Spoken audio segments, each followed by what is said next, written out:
Hey everybody, good morning, Merry Christmas, Happy Holidays, and generally, festive things, And here we are on Reaper Pro Tips, the holiday edition, except that I couldn't find the Santa hat I used to own, so there's no Santa hat today. Sorry. Otherwise I would have tried to put it on Kiki and she would have eaten it anyway. So here we are. I'm Anne, your host, along with Disembodied Hands Quindy, Disembodied Beard John, and, anybody else who wants to drop in. And I saw that I saw that quadruple subiversary, so let's just get that out of the way.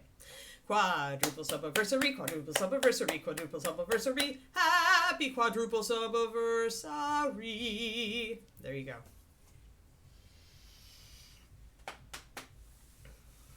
Yeah, happy winter solstice, yes. Now my powers begin to wax again. I have a friend who always jokes, he hates the sun, essentially, and so he abhors summer and he loves winter. So he always jokes that this is the time of year our powers flip. Like, his powers have been waxing until the coldest, darkest day of the year. And then from this point on, my powers wax until my birthday, which is June 21st, the first day of summer. So, the paws go wild. So, yes. So after this day, my powers begin to wax until my birthday. And when they are at their zenith. That's why it's great to have a birthday. It's the first day of summer. So we're in Anchor today. That's totally how it works, Pedrick. I say so. My stream, my rules. Actually, it's Quindy's stream. Her rules. So I found a couple good corrosion picks. He may as well be Grey Mouser. I don't know if he actually is, but... So this is a good one. This one's just way too corroded, and this one is decent. So these were the two I was looking at, though. This one's nice because you can see that it's the black iron chain. And it is underneath that, although it's been totally discolored. We don't want to do this because it'll be too distracting, but we want to kind of take these colors and these ideas and apply them to our anchor here. It's very pretty much the same type of anchor we've got going on here. So even down to, like, you can see where the caps used to be. So yeah, so I think that this is a good one. The other one I looked at is this. This has very little corrosion. You can just see it starting, essentially, but not nearly as good as the big, nasty, corroded one that's there. So we will do that. So I need some orangey and brown rust. I need to highlight my iron with kind of a blue-gray color to fit in along with what we've got here. We've got kind of that bluish look, and that's just sky reflection onto the black metal, but it's valid. We'll do it. So we need to grab a blue-gray that will work, something that is more, let's see here, what do I want? It's got to be fairly strongly. Usually what I do for this is ashen blue, but I mix a little bit of the black into it, so I'll be doing that.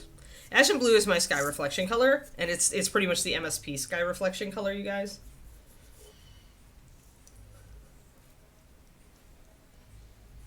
Hendrik, you can make whatever rules you want about your reality, but my reality already has its rules defined. It's two people who believe in it versus your one person, so I think we win. You can argue whatever silly logic you have, and we care not. We care not. Logic is overrated. Can't believe I said that.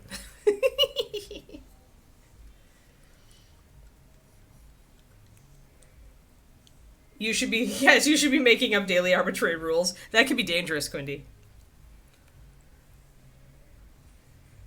Alright, so we're going to take about 4 drops of this ashen blue. We're going to drop a drop of black into it.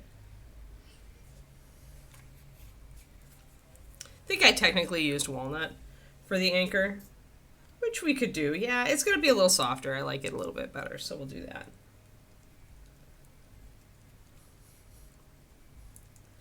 See, and alright, you're obviously more powerful than my friend.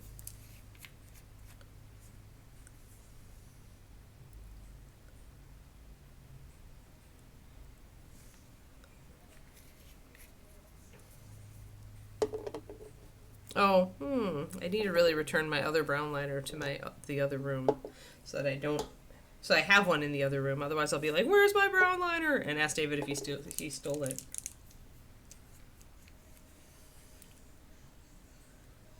I'm pretty much ignoring you, Pendrake. I'm like, la la la la la. I'm silly. All right. All right, yeah. So essentially, I did this way because the Ashen Blue is much weaker than the walnut. So when I do this mix, I get, it is a dark kind of bluishy gray, and it's going to work just fine for a starting step over that walnut. But it's not, you know, nearly blue enough. So we will be essentially doing our trick where we do this. And this is, the reason for it is that the walnut is just so strong. It has so much pigment in it. It's got so much high density black pigment. It wipes out any other color you mix it with. So you can use that as a start though, and then you go up more. Yeah, Kroniko, if you're solar powered, that's a problem where you live. You need like a satellite, a Kroniko satellite to like live like, to catch the sun rays outside of the earth and just bounce them to you through the cloud cover. And then you could actually like be a solar powered Kroniko. So we need the Kroniko satellite. So we're just taking this up a little bit at a time. Yes, everyone is different. I'm just happy because it means from here on out, the days are getting longer again. More sunshine. More warm, eventually. All right, now we're getting a little too blue, so I'm going to grab some light gray. Misty gray is what I'm looking for. I know what's in here. Yeah. Now I'm going to add a bit of misty gray to make sure that my blue is muted out. That's called a laser.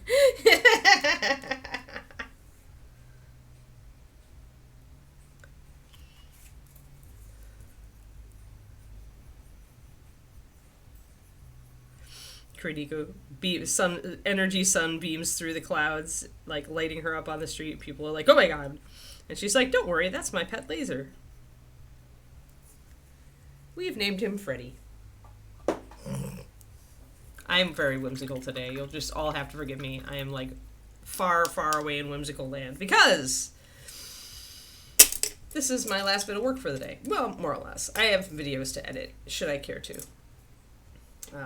Which I probably will because I need to do it before David's folks get here or it's not going to get done. So I have a little bit of work, but then the holiday is here. So in my brain, I'm already in holiday land. And that's making me happy.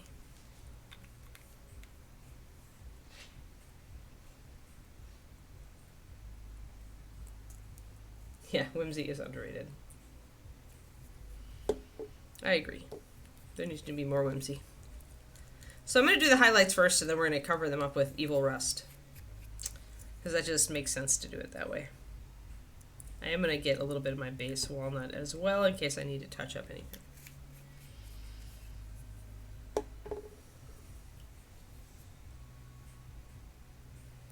Yeah, ours arrive. I don't know, actually. When are your folks getting here, David? After dinner. After dinner. Nebulous after dinner time.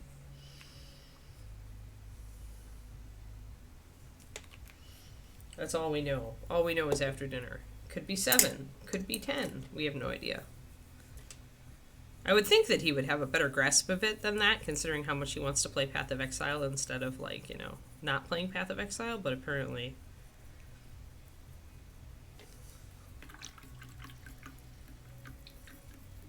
Ah, you're about to go. Well, I hope you have an excellent holiday, Airwiz. Thanks for tuning in to, like, the start of the stream anyway.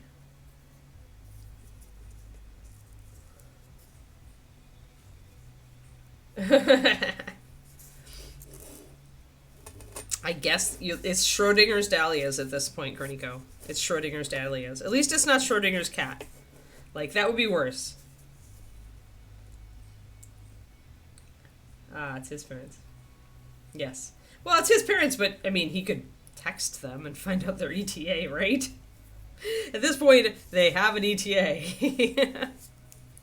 Maybe that's just me.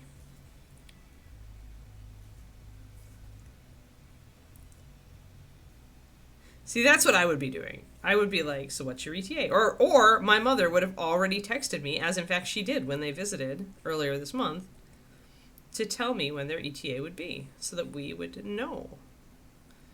I am my mother's daughter for sure. So that's just, you can see the difference is just a little bit, right? Oh, and we need to get focused. We're not very focused today. Well, okay, that's true. Hey, Nerd 3D Printing, hello. All right, I'm gonna keep that there. You wouldn't, yeah. That's just me. Like, my mom has that behavior, like, intrinsically, like pummeled into me that it's the considerate thing when you're visiting somebody to let them know exactly when you're going to be there. That way, you have time to prepare.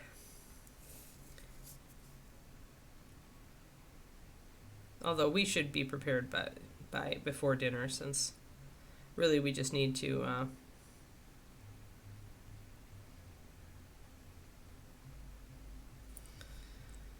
mop the floor, because Kiki missed muddy paws because we had so much rain. This also lets me touch up spaces that I missed, like there was a space on top there that I missed. Yeah. Yep. Yeah, Slayer Street. I'm there. Yep, that's it. It makes me just a little on edge. Yep. I feel that. Oh, Zachariah, that's funny. I would be fine with an earliest. Like, hey, at earliest we'll arrive blah. Because that's what I really care about, right? Is when do I have to stop doing my stuff to be prepared to do your stuff, right? How long can I relax without house guests before I have 4 days of house guests? Stalk them on the Find My Phone. Oh, wow, Quindy. Yeah, but I would still appreciate an earliest estimate. Because that's really what I care about. Is like, when do I have to have the floor mopped? When do I have to have the dog brushed? When do I have to have X, Y? When do we have to have the leaves raked again from our front porch? You know, that kind of crap. Because then we could just plan by that earliest time. And then when it's all done, if they show up later than that, I don't care, because everything is done and I can just sit and play computer games with David until they actually show up. So we're blocking in all the upper surfaces with this first color that I mixed, which was very close to walnut. But you can see the difference, right? We're picking up a little bit of that blue skylight.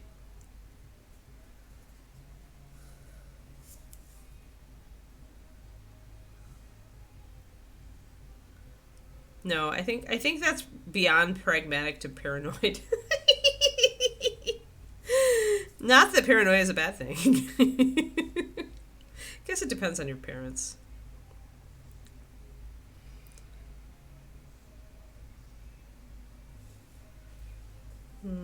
But yeah, see that? See how that it creates a natural highlight, right? And it's still black, like it's still reading well. So I put a stripe of it down the ridge here. And we'll probably be covering a lot of this up with rust, but at least we have the start of it.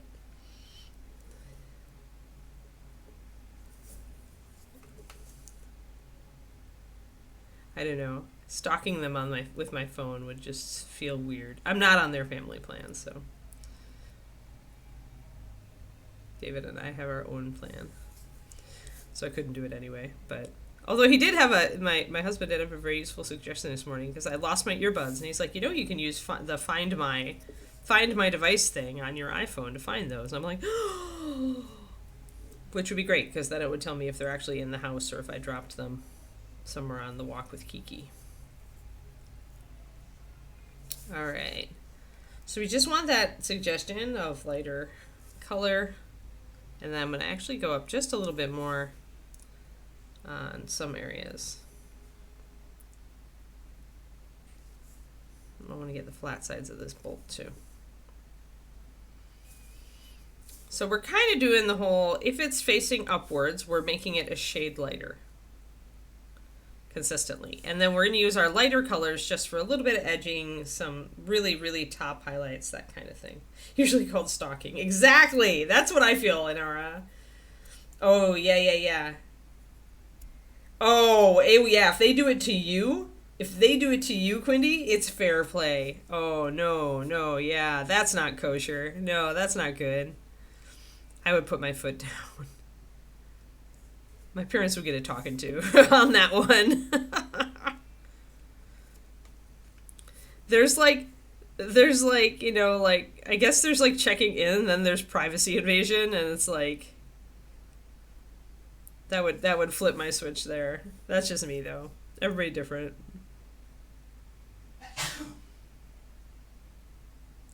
But that's possibly also because my family is very non-intrusive in general. We kind of live our own lives, and we're not like super close like some families that are always up in each other's business. Like I didn't grow up like that, and I always felt it was kind of weird. But that's just my weird, Midwestern upbringing.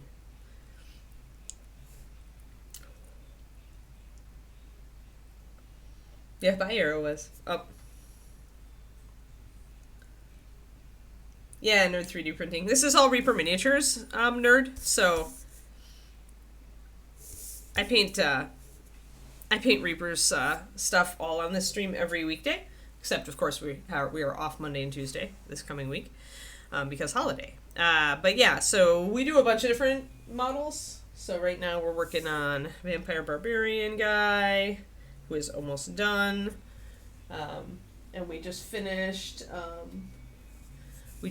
an elf girl here, a wood elf girl. But yeah, so we paint all Reaper stuff, and I just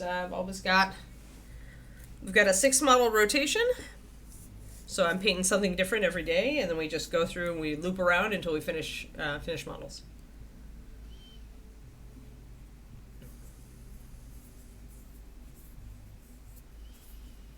Except it's not a tavern sign, Pendrake. I'm not painting it like that, remember?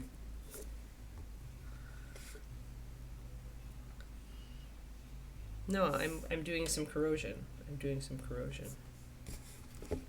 Sing this corrosion to me, to quote the Sisters of Mercy. There you go, Quindy. Or Sisters of Mercy to like before your generation. Because I'm going to be sad if the answer to that is yes.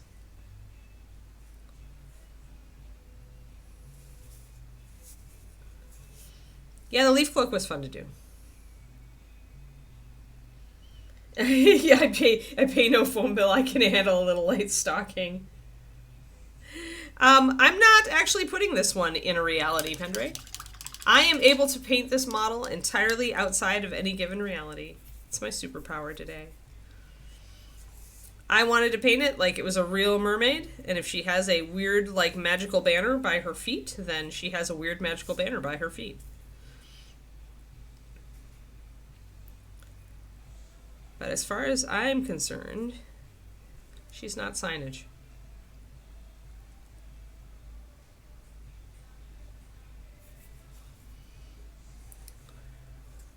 I'm going to see how that turns out. I kind of want to do facets on this. I might do them with the light blue. I feel like my gray actually got a little bit too thinned. So I might try it with the blue. Just want to get these edges, these cool facets up here. Oh, good. I love Sisters of Mercy. So maybe I should play a little this corrosion. Yeah, I love Sisters of Mercy.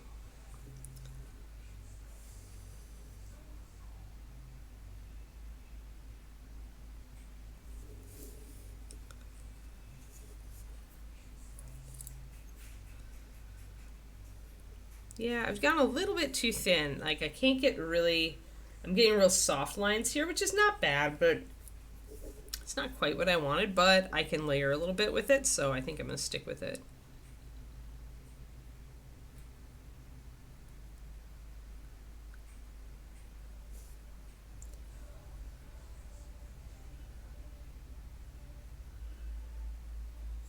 Oh, wow.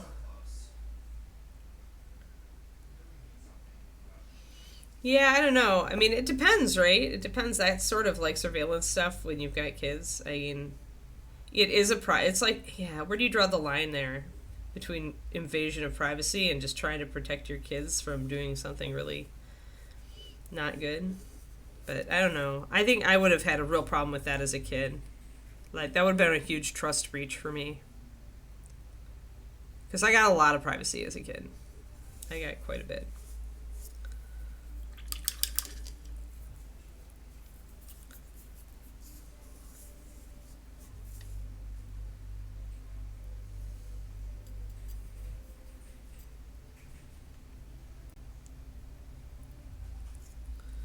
Let's see here. I'm trying to figure out how I want to do this. I think I want... Alright, I do have a little bit. Trying to give a little bit of highlight on the bottom here. And again, we're going to be going over this with a lot of corrosion. Not as much as in our picture, but we'll be going over a fair bit of it. So it's not really that important, but if I have the underlying parts looking decent before I add the corrosion, then I know that it's going to read right afterward, and I won't have to go in and try to touch up stuff like that. So I'm just putting a little bit of highlight there.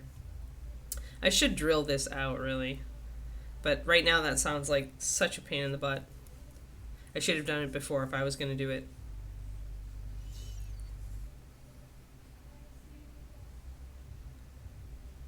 Funny enough, her kids started moving out and going very low contact. Yeah, for sure.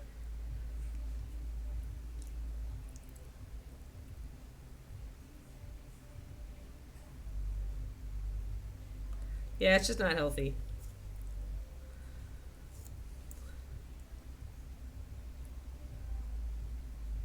Alright. Just a little bit.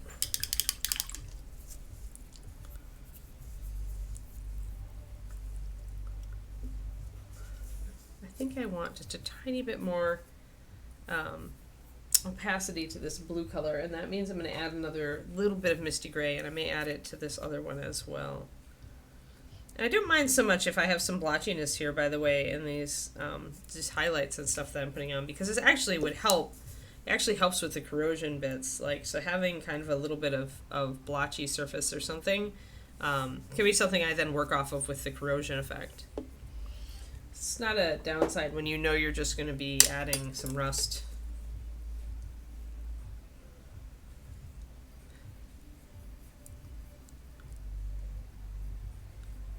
That would be pretty funny in our...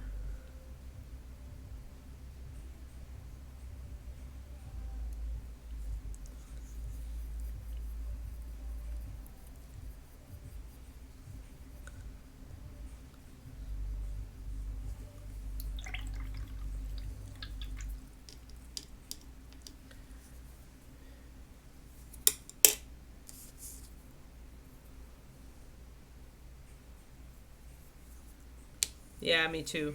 Me too, Inara.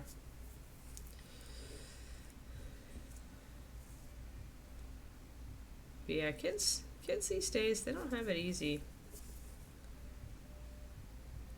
There's all sorts of different pressures that we didn't have. I'm pretty sympathetic to the younger generations growing up in all this crap.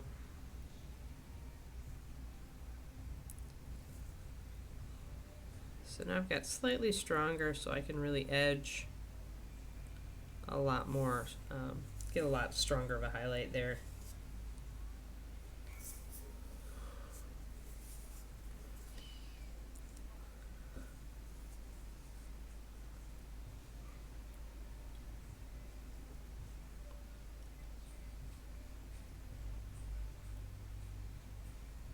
Yeah, I can definitely edge better and with this color now. Adding just a little bit of that light gray didn't really change it that much, but it gave me more opacity, so now I can get the edges. And again, we're going to throw a bunch of corrosion, so I don't want to spend too much time on this, but I just want a little extra because I'm going to keep some surfaces non-corroded or only lightly corroded, so because I still want this anchor to be mostly dark behind her, so it's my frame.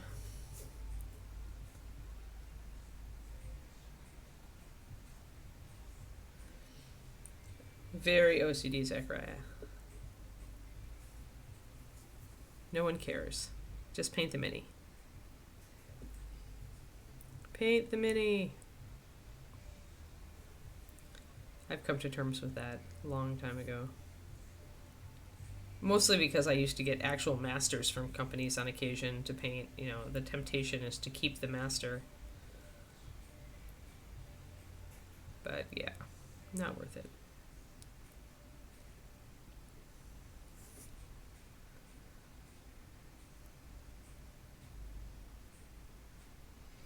Not really a thing nowadays since we're moving away from metal so much.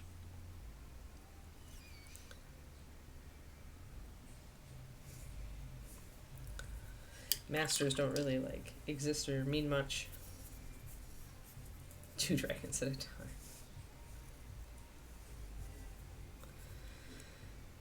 I'm kind of glad that 3D printing takes that weight off.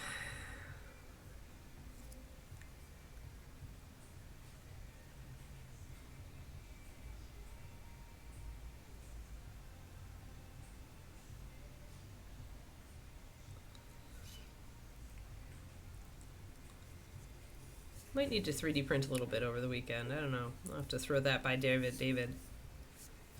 He doesn't have anything to print, so it might just be me having him show me, begging him to take a few minutes to lychee things for me.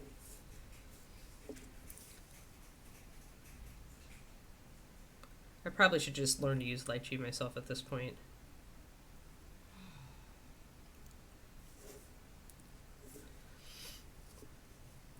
But then there might be a sudden explosion of printed models. In a way, it's kind of nice to have David as a control.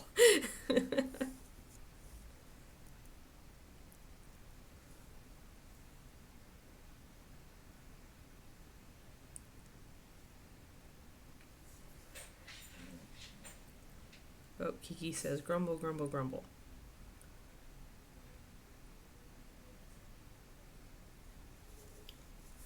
Need to get that highlight on the other side.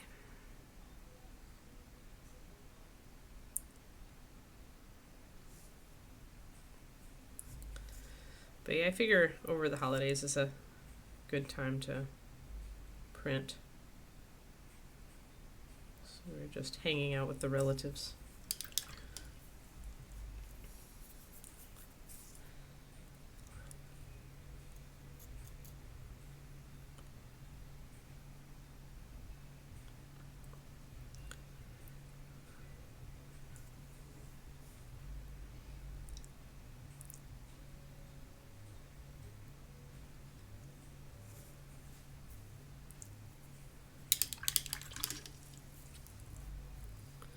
I need to finish a couple of my existing models so that I can free up my paint brain. And then I can engage with something new. I got some cool Asian models, Asian themed monsters from My Mini Factory on there, since they had a 50% off, or have a 50% off December sale.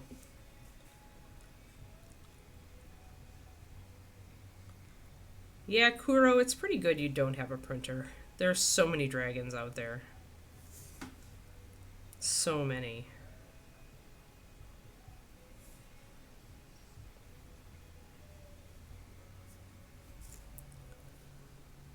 You would, that you'd be buried. Buried in dragon myths. Oh no.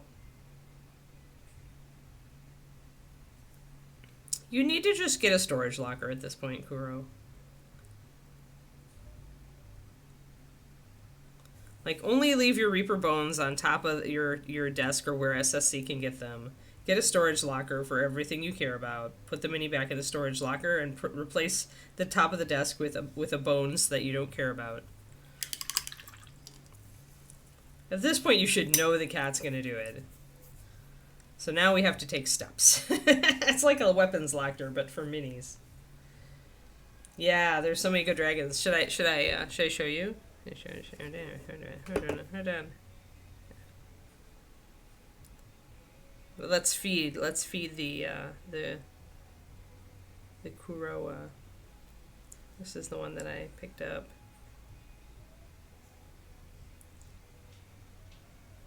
Let's see. Oh, maybe I misremembered the name of it. Oh, nope.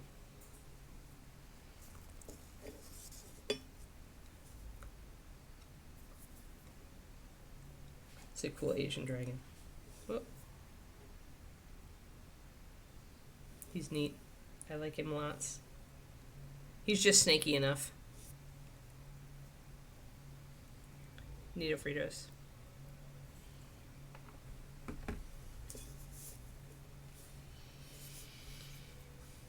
But yeah, they had some cool Asian monsters, that same company. So I picked some up. Including little spirit foxes, which are adorable and small. And make me want to print them right away and paint them all.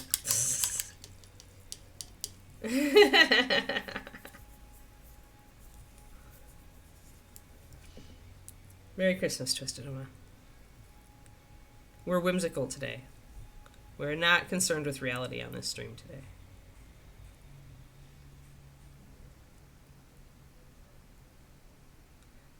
Kuro, it's a good thing I don't have your mailing address, because honestly, sometimes I'm just like, you're such a cool person, I'm going to print out a dragon and mail it to you.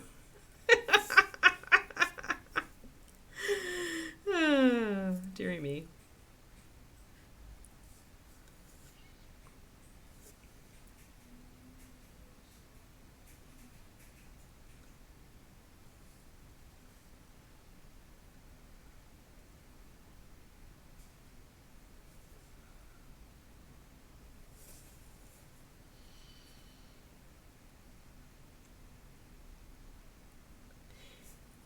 Yeah, I know. No, I don't need any more suggestions, Zachariah, actually. I'm actively not seeking out things. Every once in a while on my email feed, when my mini factory's having a sale, they'll preview something and it'll look cool, and so I'll go looking for it. But I would rather not have people feed me new things to look at on 3D printing. It's I don't need to be spending that money. Every once in a while is okay, but I don't want to go search it out.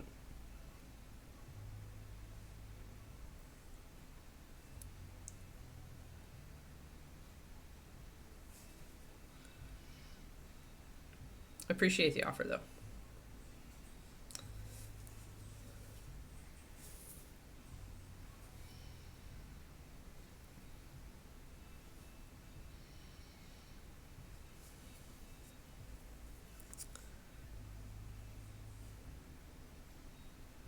Happy holidays, crows.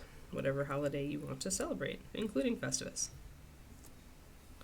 So I found out some interesting Christmas lore, because one of the writer guys I follow posted the story behind Rudolph the Reindeer this morning on his blog. But he also mentioned something that I didn't know, but apparently is common knowledge, which is that Santa Claus, prior to like the 1940s, was actually always in green, and Coca-Cola is the company that made Santa Claus red. And now Santa Claus is always red because of Coke.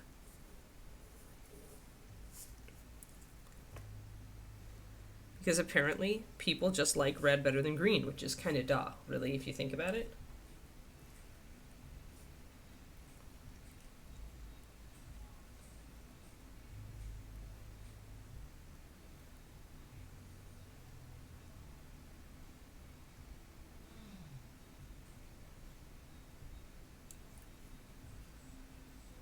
Yeah, I didn't know he was green before Coke. I mean, I knew commercialized, yes, but I didn't know that he was actually green before.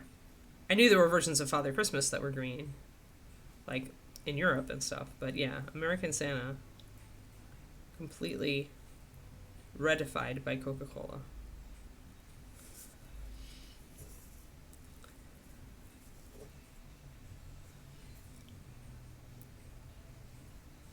But yeah, the story of Rudolph is kind of cool, because it's actually the story of Ferdinand the Bull. Because Ferdinand the Bull was so popular that, it wasn't Macy's, this was the other big department store. Oh, not there. Here. Yeah.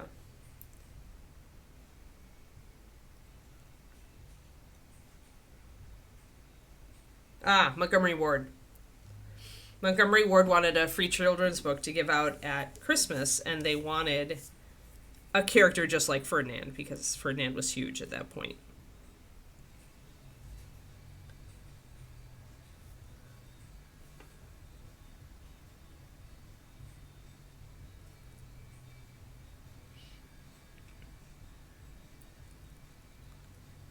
And so one of the copywriters, they tasked one of the copywriters who had always wanted to write fiction, but instead was stuck writing copy for advertising and analyzing like white t-shirts in his ad copy. And so he tried to figure out an animal, and he based it on his daughter's favorite animal at the zoo, which was the reindeer. And when he first brought it to the concept of the story to his boss actually hated it. This was before World War II. Like late 30s, early. So he went and he actually wrote it anyway, and he got his he had a relative that could do like illustrations and songs, and he had him like do a song for it, and like eventually when he finished the story, he convinced and had his brother-in-law do an art piece that made the reindeer really cute, and then his boss liked it. So they printed out like 200,000 copies and gave them away. And then during wartime, it was because of rationing, they couldn't do it again. So they couldn't do it again until I think 46 when they did a huge print run. And then Rudolph was like firmly in the Gestalt.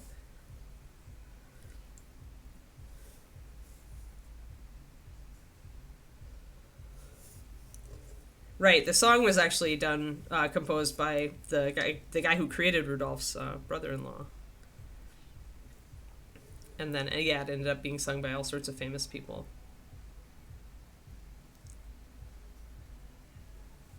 So I'm just doing more edge highlighting here just a little bit before we dive in with our rust colors. But yeah, so, and because Montgomery Ward was so grateful after all these hundreds of thousands of copies of the book went out, they actually gave the rights to the story back to the guy who created it, who then proceeded to license the heck out of it. Like, he couldn't find a publisher that actually wanted Rudolph the Red-Nosed Reindeer because there were already 500,000 copies out in circulation, or 600,000. So every publisher turned down this guy. So he self-published Rudolph and sold, like, an insane number of copies at, like, 50 cents a piece. And then he licensed it. And so essentially he like ended up being like famous Rudolph the Red-Nosed Reindeer dude and being able to quit his job at Montgomery Ward and ended up making a living off of his creation. So I actually thought that was pretty awesome.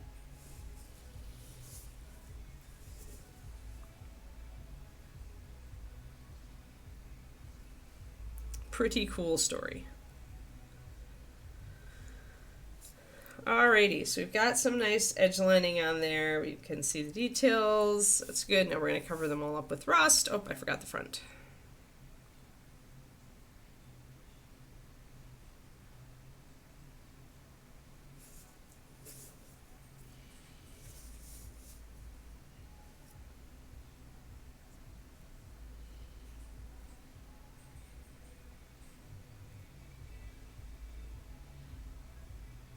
Yeah, like you should totally have one for SSC with a red nose. That's no contest. Even though he's the destroyer of miniatures, he still deserves to have a cute reindeer hat.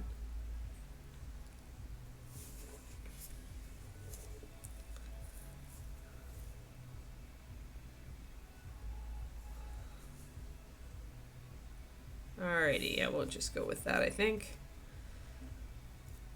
Probably going to rust out the end cap anyway. All right. So, as discussed, last time we did rust, there are several wonderful colors to use. We're going to use, guess what? Yeah! We're going to be actually on point with this. Everything else in this miniature departs utterly from reality, but not this. Oh, he won't wear the nose. But you could just put a nose on the front of it. Like, you could do it so it's just a hat with a face. It's nice to know that SSC does draw the line somewhere, though. I think I've got... Yeah, there we go. We'll use that and Numeria Rust. Numeria Rust is a nice combo. It's essentially kind of like a red oxide and orange mixture. So these two colors together are great for, and one of them is Pathfinder, so generally available, and the other is it's a special color, but oh well. It's so cool. You could make you could use Auburn Shadow instead of Rusted Anchor, and you'd be real close. Or you could use Oxide Brown, and you'd be pretty much head on just fine. Bye, Inara. Good luck with the sick husband. I hope he gets better by Christmas.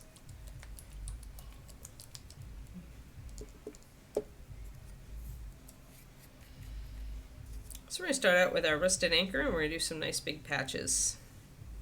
Not like that little crap we were doing on those tiny 28s. I'm going to thin it a bit. I had about 6 drops here. I'm going to drop maybe a couple drops of water in because I want to layer it up.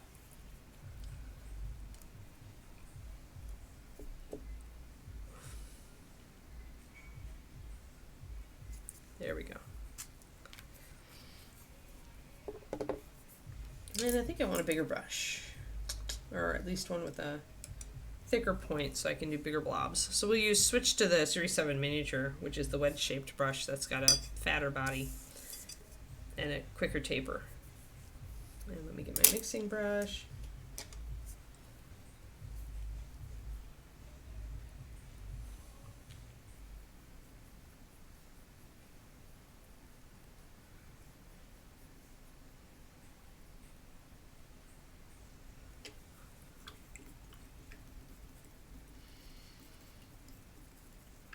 There we go.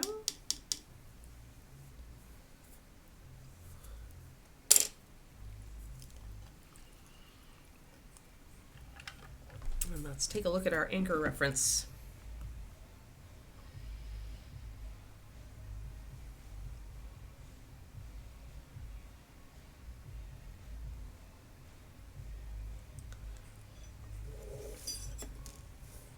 Alrighty. So you can see how it builds up, right?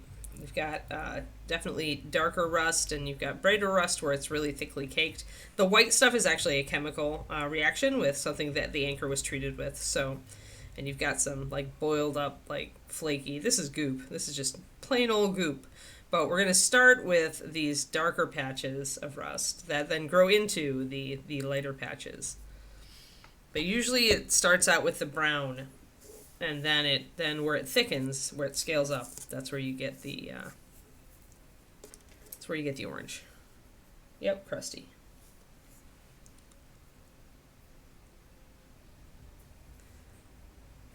And I'm just going to start by randomly, as random as I can, starting to work up some rust. And once I have my initial pattern, I just try to like throw it wherever, but once I have this pattern, that's when I'm going to start to double down on it. And I will actually mix up a thicker, because I like to start it pretty thin so I can get a pattern in, see? And then I want to build that color up before I add any of the orange. So once I've got that thinned, I'm going to actually get the thicker mixture of this color, the Rusted Anchor, so that I can build it up.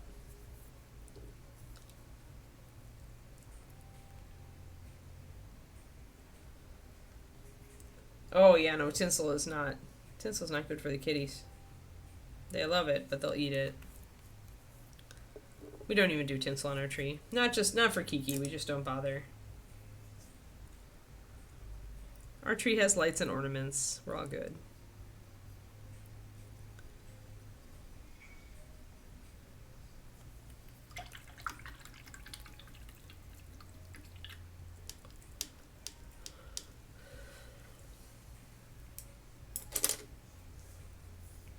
Alright, so now I have my thicker mix.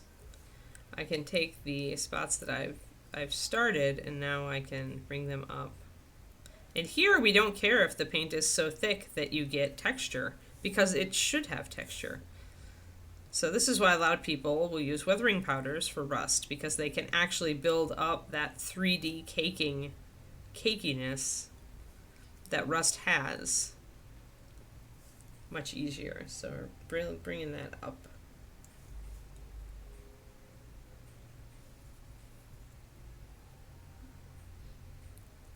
Nice, Gray Mouser.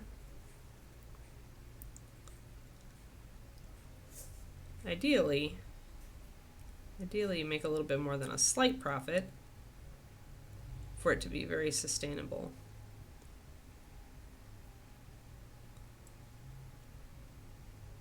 Don't be afraid to price your work higher.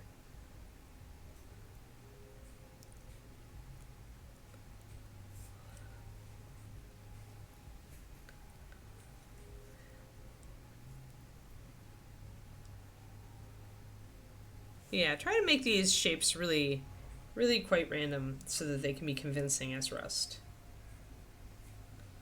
I'm going to get some of this Numeria rust down now so I can start building it up more. And if you do use ground pigments for this sort of thing, always wear a ventilation mask, because most of those are just ground up pastels, and breathing those is toxic. Very toxic. Don't do it.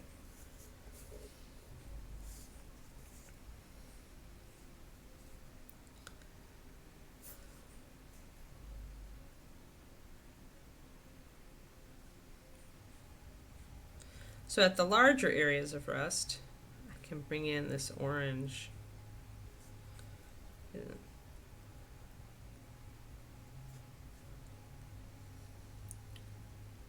And I want enough to make the surface interesting, but I don't want it to go too crazy because I still want the anchor itself to be mostly dark. And you're using a stippling stroke for this for the most part. And we're going to really anywhere where it would cake up, any crevice where water could catch, we're going to go heavy in on that. And we can go up with an orange for the next step.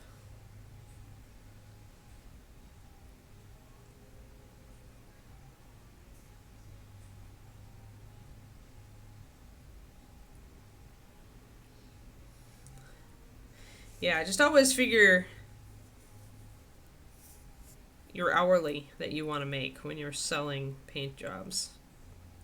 And if you have problems with, well, I don't think my work is worth this, then just put a little extra work into it, and just a little bit. Like maybe spend more time on the eyes or something so that you can make yourself rationalize it.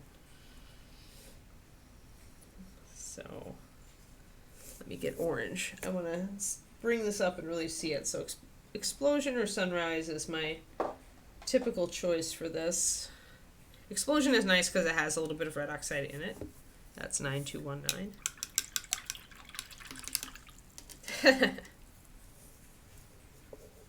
Yeah, we're not quite done with the scales yet, Bevel. I still need to get a little bit of more outlining done on them.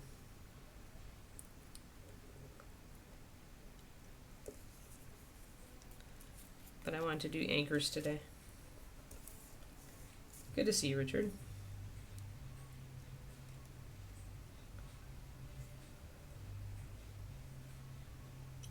Yeah, it's a purple rather than a pink. It's a faux iridescent effect that I like to use.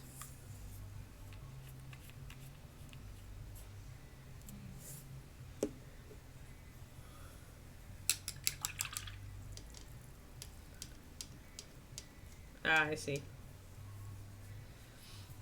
Yeah, because it's kind of a trap there.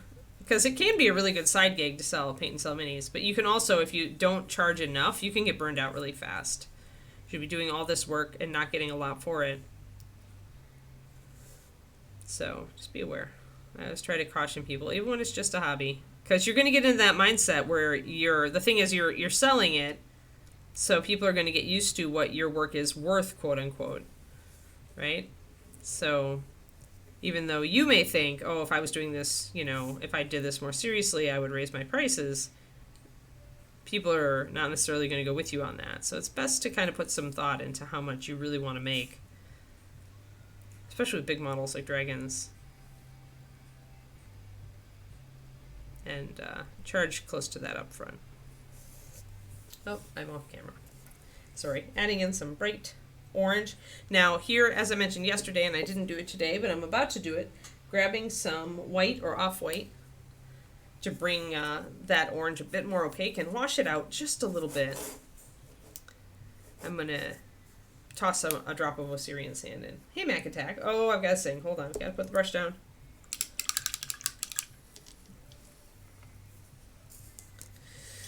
Okay, and then I'll answer your question. Happy Subiversary, happy Subiversary, happy Subiversary, happy Subiversary, and Merry Christmas, or Happy Holidays, or whatever. All right, if they're not remixing, were they frozen? If they were frozen, you are out of luck. If they have just been sitting for forever, then you need to do a test, Mac.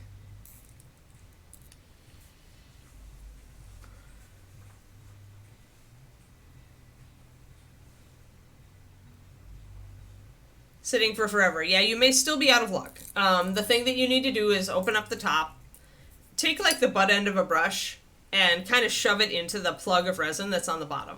If it's a paste, like if you can actually stir it, then you can resuscitate the paints. It's just going to take a while.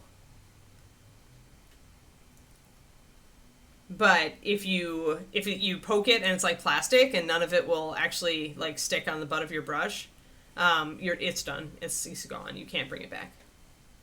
It's latex, so you can't do it. Even if it's mostly latex, like if you can kind of get your brush end into it, but it's not really a paste, what you need to do is actually manually stir it up enough so that you can, and then add hot water instead of just cold water. Doesn't have to be boiling or anything, but just I find that warm water or hot water was always better at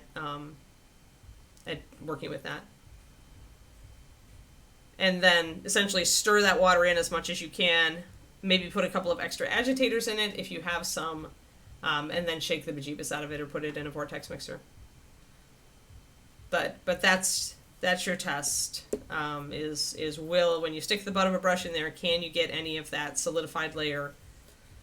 Is it just a thick paste or is it a plug? If it's a plug, toss the paint, you're done. And you may toss the paint anyway, because honestly, if it's going to take that much work and you've got a lot of them, really consider maybe ordering some fresh bottles if you care. If those are the colors that you just don't use at all, then just like probably toss most of them and just reorder the ones that you're actually going to use. Because, yeah, any paint, MSP takes longer to do this, but any paint will settle out over time and eventually plugify. But, yeah, whether you can resuscitate them is entirely due to the plasticity. Yeah, well then question whether, if you haven't used those colors for years, question which ones you really need, Mac, and just start with those, mixing them up and testing them. Or do a quick test and, then make your decision. Because some of them may just be dead, and then you can just chuck those. But yeah, so that's what you need to do. But yeah, it's any emulsion is going to settle out a solution if given years of time, so... And with paint, it's not possible for us to re-emulsify them, because it takes a super high velocity industrial mixer to put them in emulsion in the first place. Yes, but if your paint is really, really got that plug on the bottom, Crows, you must stir it up before you put it in the vortex, or the vortex isn't going to do anything. You need to break up the plug before the vortex can actually do its work. Like, break it up big time, and add more water, and maybe a bit of flow improver. But you don't have to. Pardon me while I add some water to my paint here.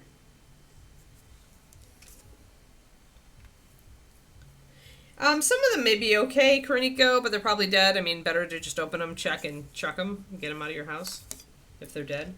If they were mostly upside down, they may have survived. Like if they were just in a jumble in a box or a bag, some of them may be okay.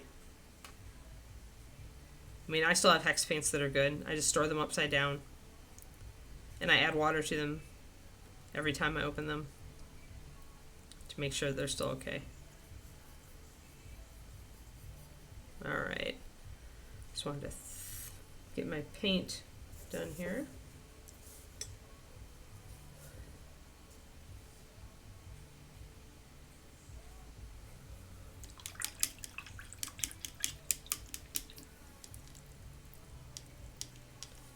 they aren't useful as texture paints, usually.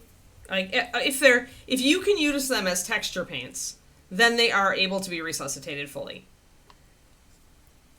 Because if you've got that amount of moisture in it, all you need to do is add water and stir it up.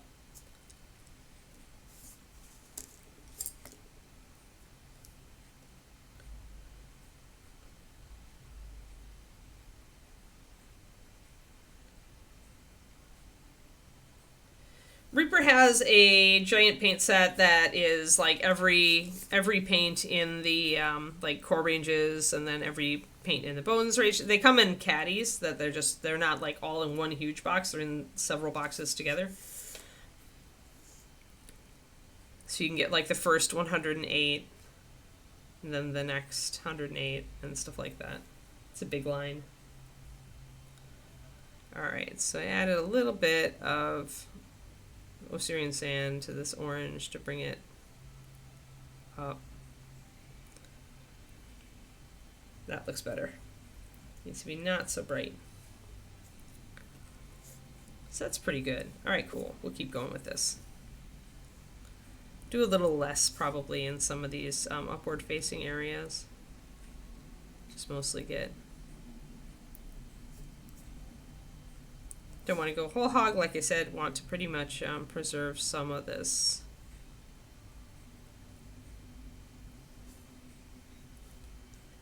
Preserve some of the black.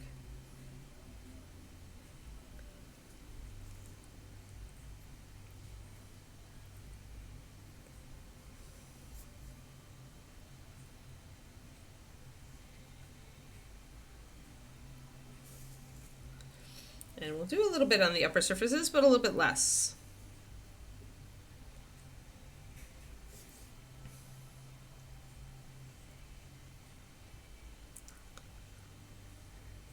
And again, we're kind of go random.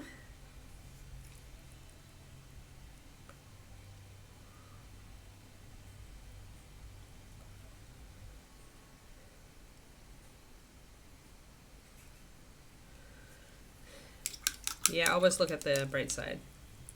For sure, Kroniko.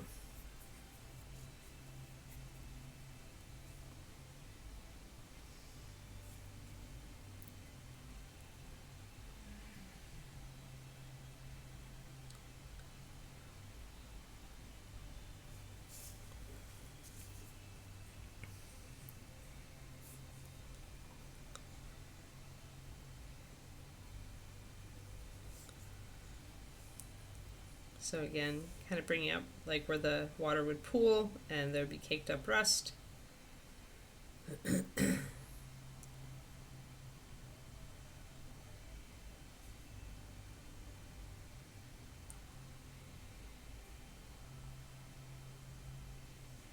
Yep. Yeah, I didn't want to sing because no singing at Paint Club. Except for birthday song. Birthday song's okay.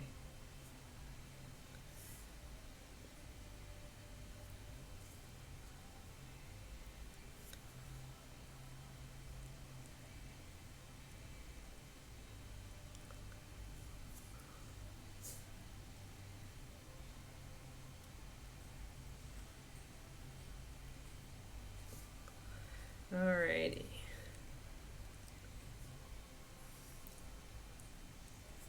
So this is like something that takes a while to do, right? That's why, I mean, even with pigments, it would arguably take a while.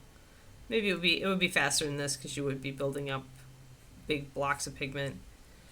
But not that much faster, I'd think. Hello, Resin Poisoning. Thank you for the gifted subs. Merry Christmas. Happy holidays. Whatever festivity. Happy festivity season.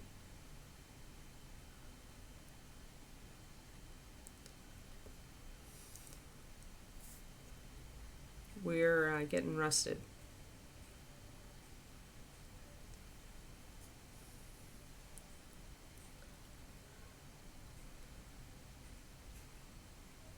Yeah, because I mean, rust is really bright. I mean, if you look at, depends on but I mean, it's really quite vibrant.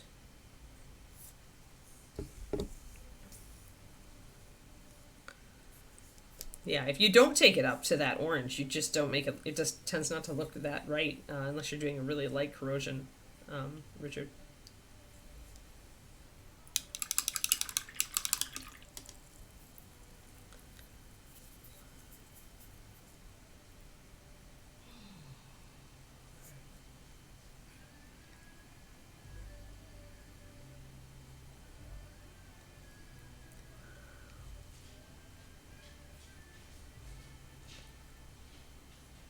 There we go. I just want to put a little bit more orange in there.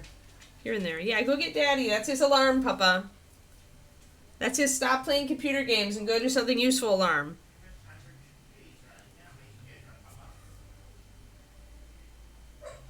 Oh, she woofed at him. That's cute.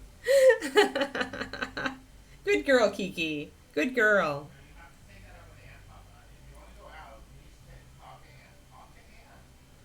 I liked that she woofed at you after I told her to go and tell you it was time to stop playing computer games. She actually did what I asked her to. She's adorbs. Kiki is really adorbs.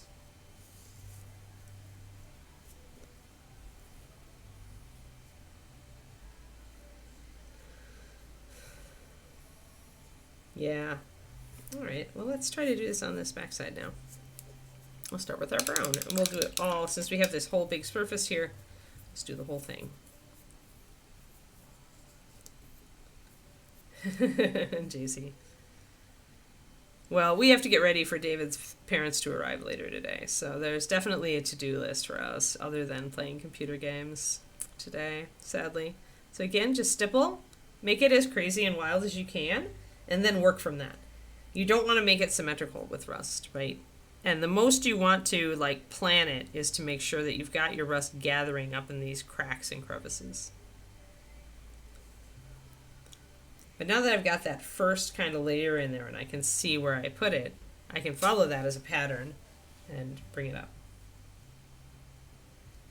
Yeah, or parental do, because, you know, it's not like I'm not doing a bunch of crap too. It's not like I'm saying, hey David, go do all the work while I sit here and, you know, do my stream. No, that is not what's happening.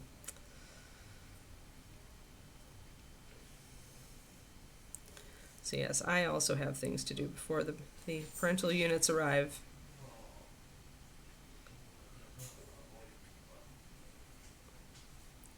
Now slightly lighter orange, and again we're going to cake it on right in this area here. Yeah, it would be concentrated there. Anywhere you get anything, any two pieces meeting, it usually creates enough surface tension holding area to hold water there. I'm just not doing that yet. I'm working on just the horns for now.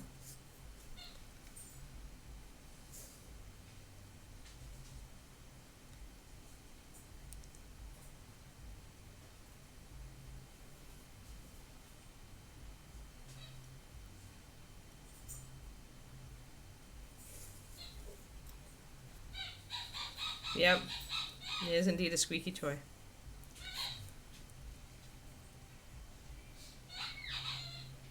What you got, Papa?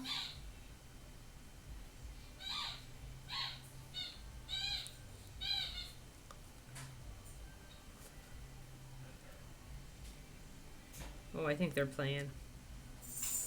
David and Kiki are playing.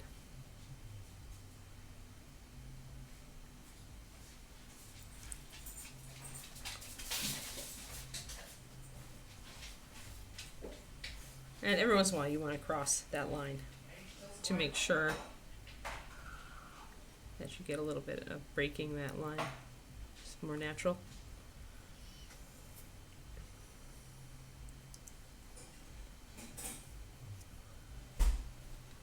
Oh, it's still alive. The squeaky toy has not died. We buy very durable toys at this point.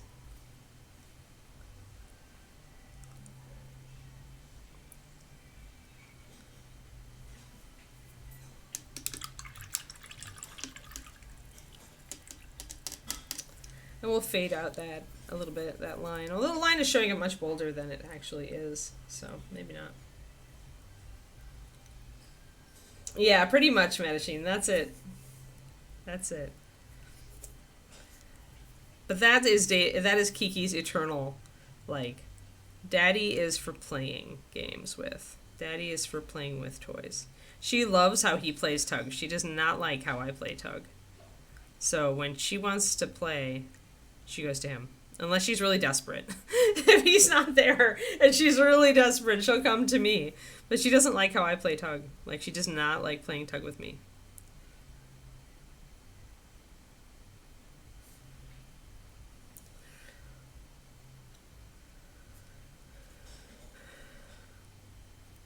But she loves playing tug with David. Like, it's her favorite thing. It's funny. She has her rituals with each of us. And it's very different.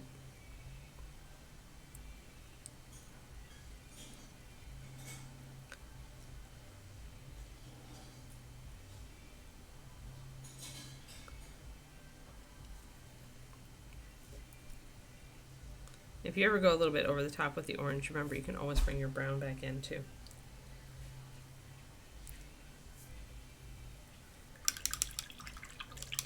I tend not to like it, Crows. I find that a lot of sponges aren't in scale for a model that's at 28.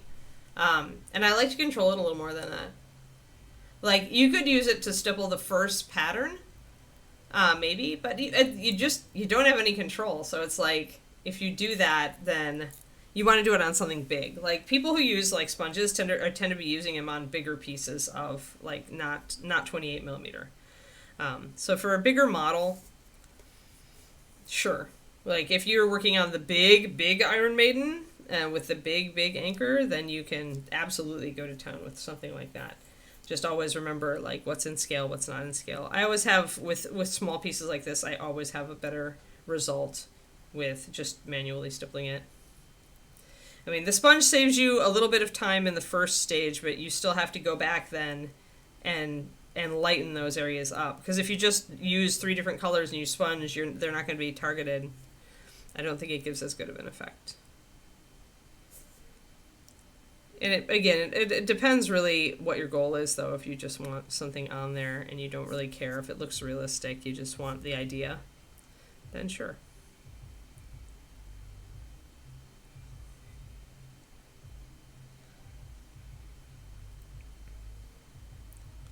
For me, I really enjoy this sort of thing, creating this effect, so I enjoyed taking the time to do it and make it look cool.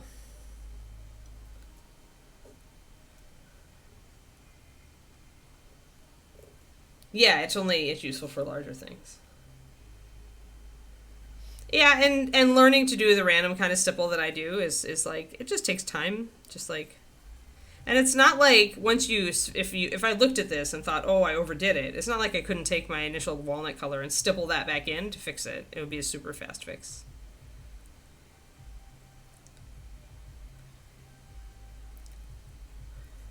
But yeah, learning not to overthink the stippling for random pattern type stuff is, I mean, it's the same kind of mindset as just learning not to overthink things with mini painting in general.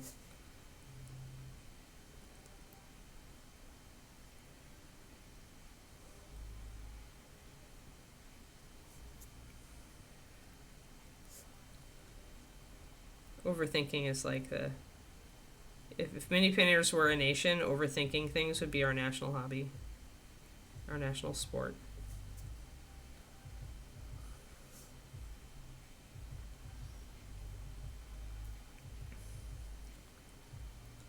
But yeah, that's why I kind of just jab my brush at the surface, and I try not to think too much about it. I just try to make sure that I'm not putting dots really close to together, and I'm trying to vary it a little between linear patterns and blockier patterns. But again, that's just practice.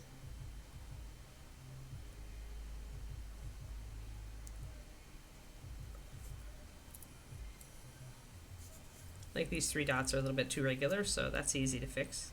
I'm still going to keep them. I'm just going to stipple them a little bit, 2 of them together. There. And that'll take it out a little bit.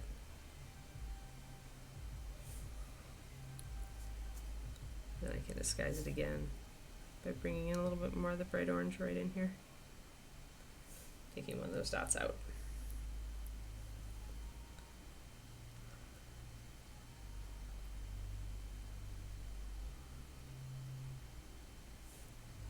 There. Yeah, there's actual rust. Like there's actual like compounds that will rust. You put down like your base metallic. That's actually solvent based usually, and then you apply rust over the top of it, and it actually rusts.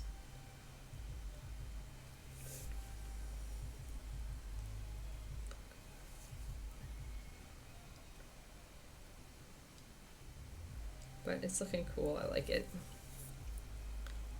I like the front too. It's looking suitably corroded, so this is a good time. This is a good time. It's turning out really well. Yes, deliberately making something look random is always hard, yes. Yeah, I mean, because everybody's trying to simplify stuff, right? And so if you use tiny little sponge bits like corners and edges, you can absolutely use that for this kind of thing. Just beware of using the same side of the sponge again and again, because you'll get very uniform patterns that way. But yeah, I happen to like doing this sort of randomized pattern. I think it's really, I find it very rewarding. Yeah, Daddy's going to the store, Papa. It's almost time for our walk, Papa. Almost time. 15 minutes. Take it up with Ann, Papa. Take it up with Ann. I know you want your walk, but not with me. She's like, but why? Why can't I have my walk right now with Dad?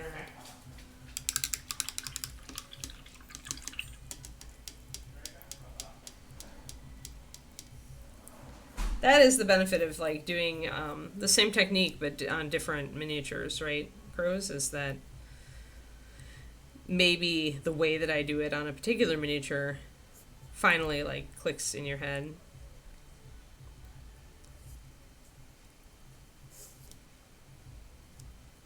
I kind of like this. I think I need brighter orange over here, but other than that,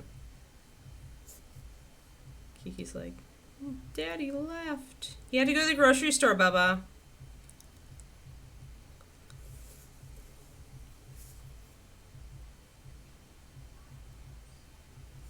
We have a new Kiki expletive because we call her Bubba all the time. So now it's what the Bubba when she does something inexplicable.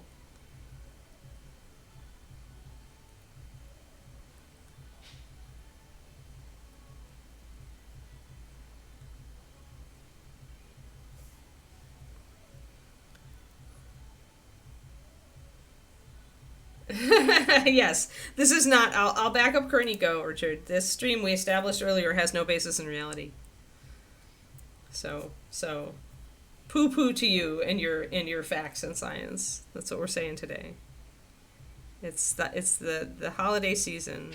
This stream is ruled by whimsy today.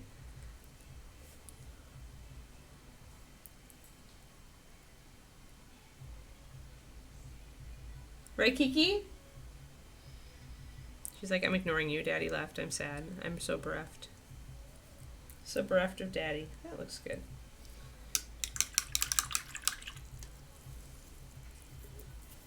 Most of the time I'm all about the real life and facts, but today, no. Nope. Nope, no real life and facts today, right, Bubba?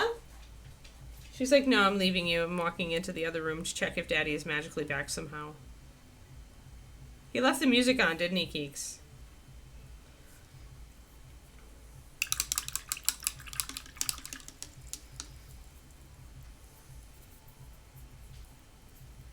She just knows I'm boring because I'm, like, streaming. She's like, I am so sad now. The more interesting human has left the house.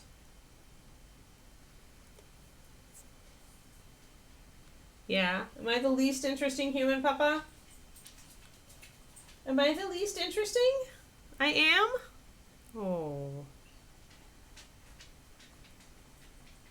No, she just whined at me and walked past my door. She's like, where's my dad? What a whiny papa.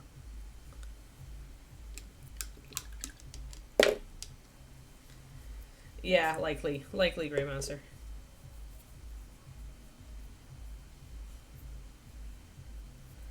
Backs and party pooping. Oh dear.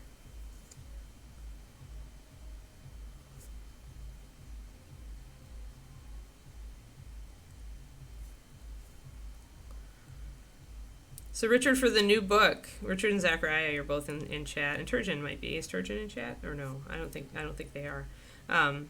But for this new book, we're gonna do an experiment because I bought that high-powered pro writing aid program. So what I'm gonna do is I'm gonna do my edit using that program, and then I'm gonna give it to you guys and see what you catch. And that's gonna be a test of the new writing program.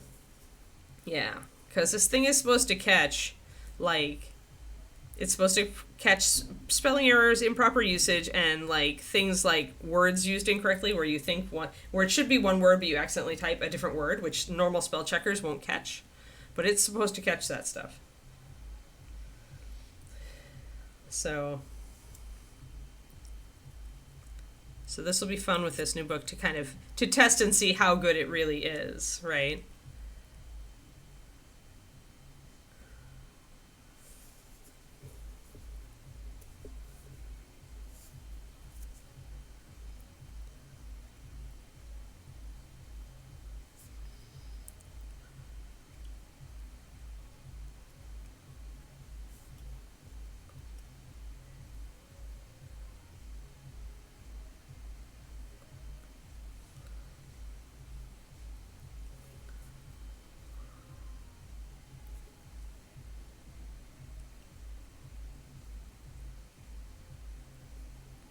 Yeah, but pro writing it is supposed to use AI tools to like figure out like I meant to type sad here and instead I typed bag or something, right? And it should be able to tell from context that that was not what was meant. So we'll see if it really can do that. Yes, yeah. That's why I plugged out the money. They had a 50% off sale, so I was like, all right, I'll plunk down the money and see. So I like to test these things rather than just taking their word for it, so.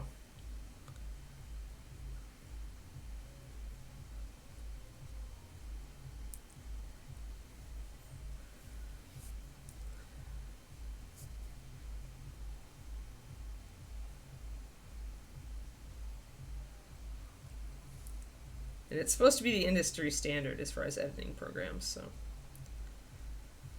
You paint its anchor. Line it up and paint its anchor. But yeah, so we'll put you guys and my proofreader against pro writing aid and see who wins. I'm hoping that between you guys and the pro writing aid, it should catch everything, or as close to everything as can possibly be caught.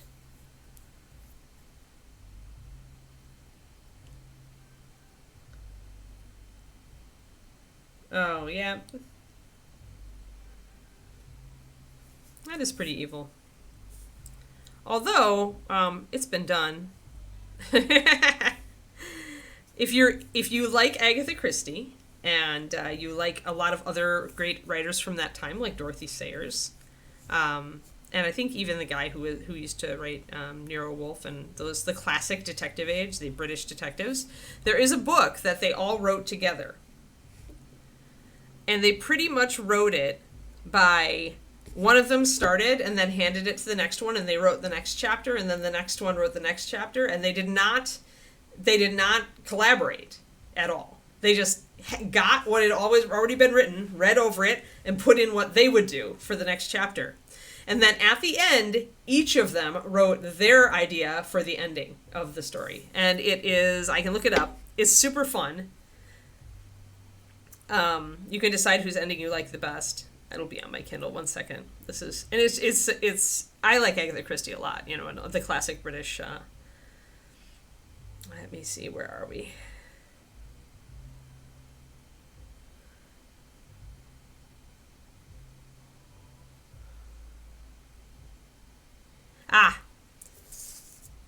It's the Detection Club.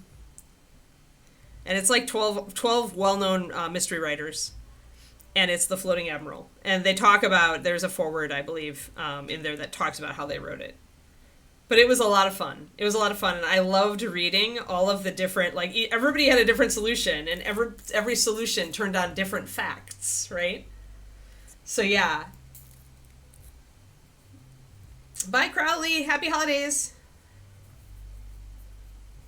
Yeah, it was on sale a while ago. That's when I wrote it.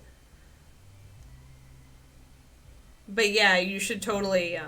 It was a fun. I read it. I read it on an airplane. It was engaging enough to keep me engaged on the airplane flight. So.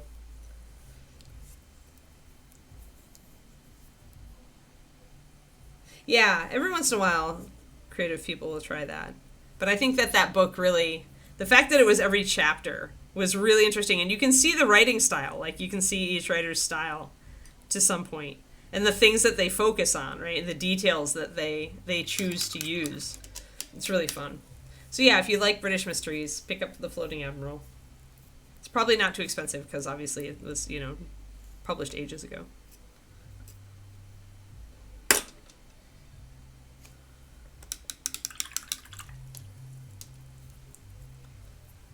Yeah, I reread, during the pandemic, I reread all the Agatha Christie novels, JC.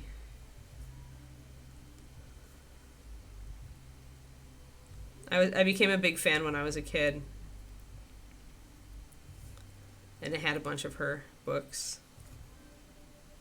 So I acquired, during the pandemic, I acquired them all on Kindle. Because you can get a bunch of them in collections, and that makes it much faster to collect on Kindle and cheaper.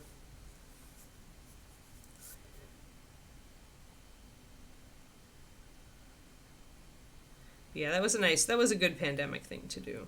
It got me through a lot of that particular year. It was a good thing to do, and it let me remember some of my favorites from when I was a kid.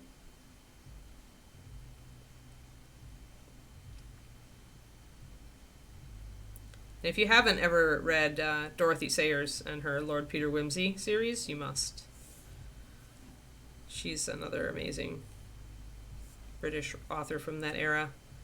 Very different writing than Agatha, but very, very good. She's so good. I'm still sad that she isn't around anymore. They have somebody new continuing her series that writes more or less like her, but it's just not the same.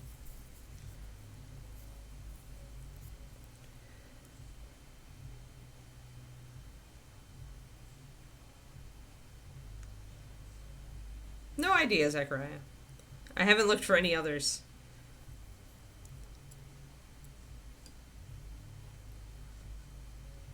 But I expect they all had a lot of fun with it, so if they did and they published more, I'll have to look for them.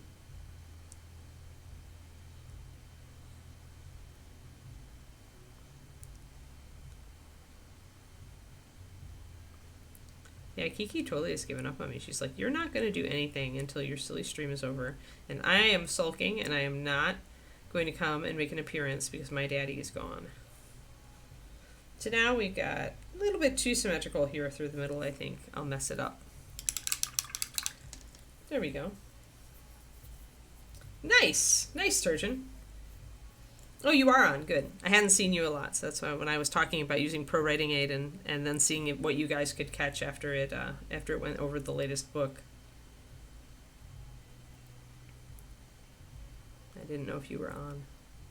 So if I feel like I'm getting too regular, I'm going to shrink this other side here. It was the same size, the rust patch on both sides, so I can just stipple in my walnut and totally remove that. In quiet mode, okay. Well, cool. I'll look up the rest of those then, because I love mysteries. It's good holiday reading.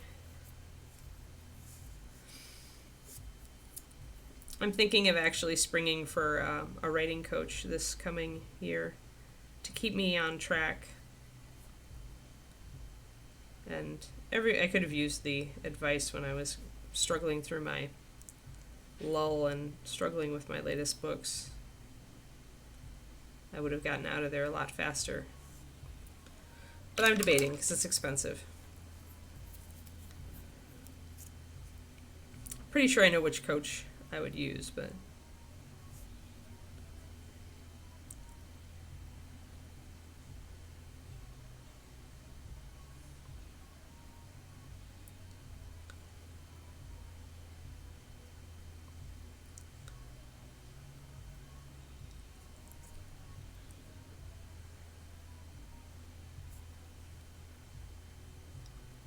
But yeah, for the most part, I'm pretty good with this whole, like, figuring out, like, how I'm writing now.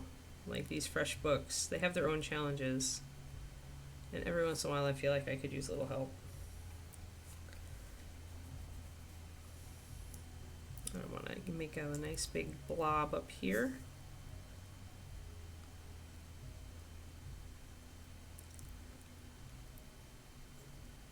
Although you remember what I said actually earlier this week about, like, needing, how I figured out that I needed to know my characters really well or I would get blocked.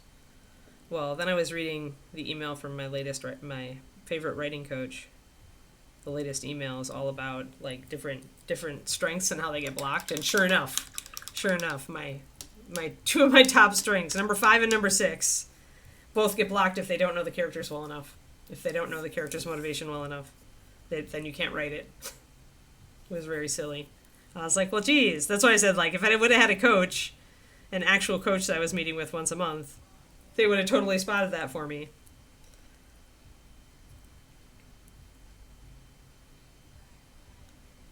Yeah. I mean, I had figured it out, like, on my own, but I would have figured it out so much faster if somebody had said, oh, you have individualization and connection. You have to really know the characters before you write the story, which explains so much, too, because in the first books, I actually stalled out for a long time on West of the Moon because I didn't know Sola as well as I needed to.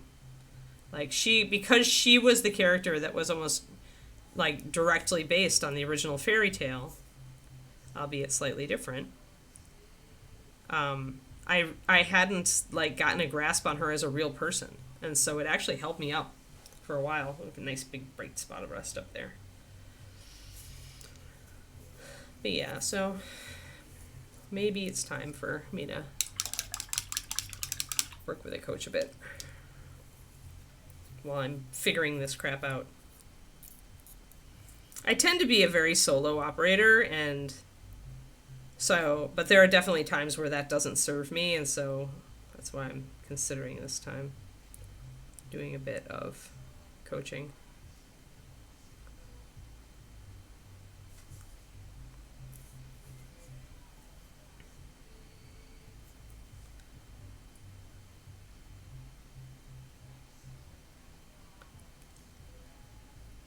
Just gonna make one big blob of rust up here.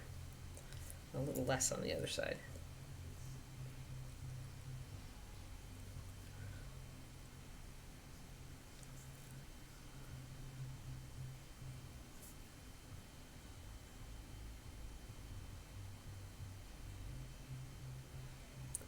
I purchased the new Julie Andrews autobiography. And then I have my Arnold Schwarzenegger one. I bought the Arnold Schwarzenegger. I don't know what it is about me and, like, the holidays and autobiographies, but I tend to just pick them up. And biographies, just in general.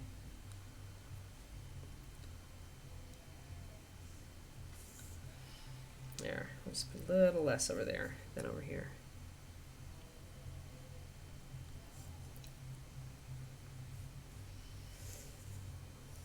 Trashorama, thank you for the resub. Oh, you almost made me sing again, but not quite. Next month. I already sang twice today.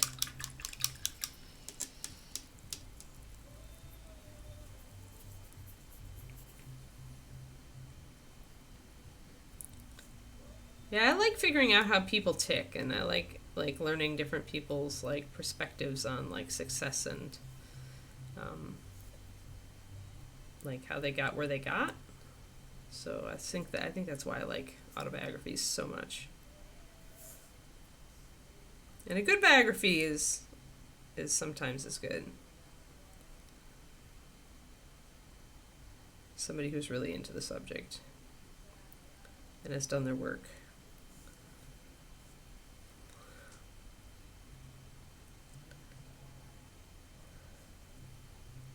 This has just got to be all globbed through here. Almost just destroy the rest of the anchor. This area is just going to catch water. So you may as well just almost obliterate it.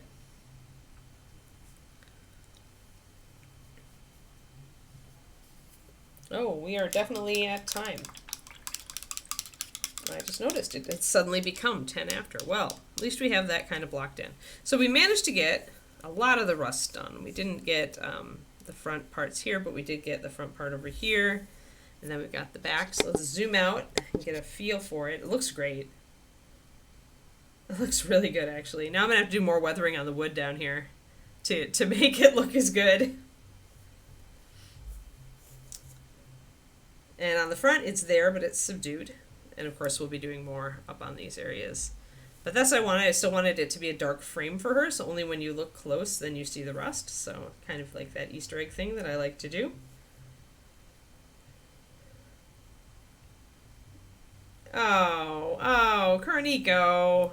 Well, so you really, what you're saying is now you want to like propel yourself, like flaming, like screaming, like just like sliding across the asphalt toward burnout.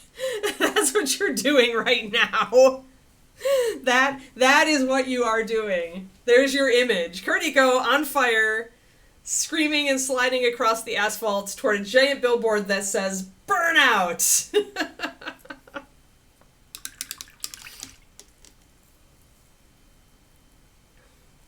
Much better, my dear, to give them the thing with a little note inside saying, I will paint these for you, and then paint them over the coming months.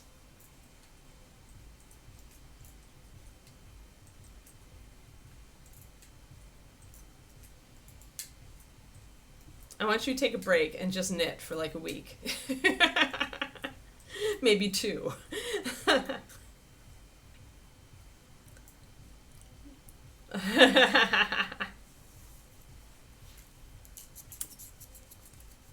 Oh, you ordered it late and it arrived. It arrived fast and so slow. Yeah, David's got a note inside of the game I bought him that says that, the other thing for this won't arrive till late. And then, of course, the thing that was arriving late arrived. So I should put an additional note on top of the wrapping paper saying, please disregard note. Oh, yeah. Yep. Yeah, we're taking Monday and Tuesday off, everybody. Oh, dear, yawn attack. Sorry. Yeah, so I'm gonna start my 4-day weekend, and I hope you all have a lovely, lovely holiday and get, like, presents that you adore and have the money to buy yourself a present, too, because that's important.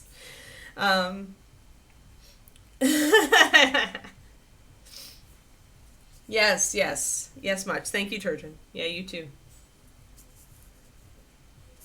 Oh, yeah. We just did the rust on the back. We almost got it all done. We didn't get the end caps here or the top done, Mama. Yeah, so it looks cool. And I'm happy with it. Yes. Many hugs. May you slide into Christmas not burning, not on fire. Kurnico. Alrighty. Thanks, everybody. We will see you back on Wednesday. Quindy, I hope you have an excellent holiday and a great break. All right? And y'all have a fantastic time. Bye-bye.